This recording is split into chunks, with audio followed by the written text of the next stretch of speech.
Nakipaglaban ba si Jesus kay Satanas para sa mga susi ng kaharian? Ang mga susi ay simbolo ng kontrol. Pinapanatili ng mga susi ang mga tao sa loob o labas. Kung wala silang susi sa isang kandado, hindi sila maaaring pumasok o lumabas. Ang mga susi ay nagbibigay sa may hawak ng daan sa mga loob at mga nilalaman nito.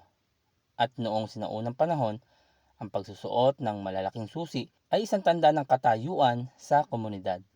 Sa bagong tipan, ang salitang Hades ay may 2 beses na paggamit. Sa ilang mga kaso, ito ay tumutukoy sa lugar ng lahat ng yumaong patay, ang libingan. Gawa 2:27-31. Sa iba, ito ay tumutukoy sa lugar ng yumaong masasama, impyerno. Lucas 16:23, pahayag 20:13-14.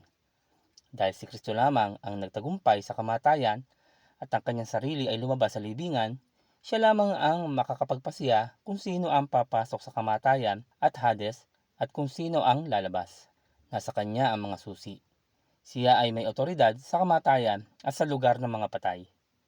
Hindi kailanman taglay ni Satanas ang mga susi na ito.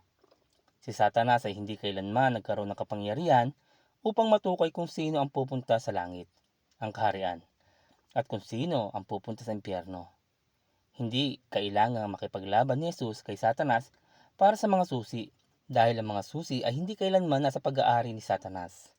Ang Diyos at ang Diyos lamang ang may kapangyarihan sa kamatayan at impyerno.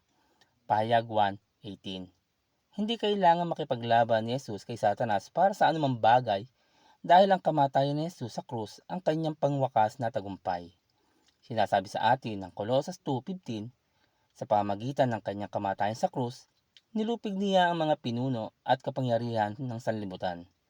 Ang mga ito ay parang mga bihag na kanyang ipinarada sa madla bilang katunayan ng kanyang pagtatagumpay.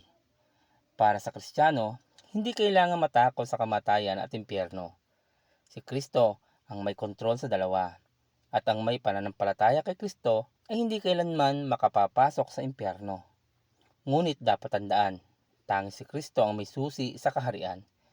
Ito ang dahilan kung bakit sinabi sa atin ni Jesus na siya ang daan, ang katotohanan, at ang buhay, at walang makalalapit sa Ama maliban sa pamamagitan niya. Juan 14:6.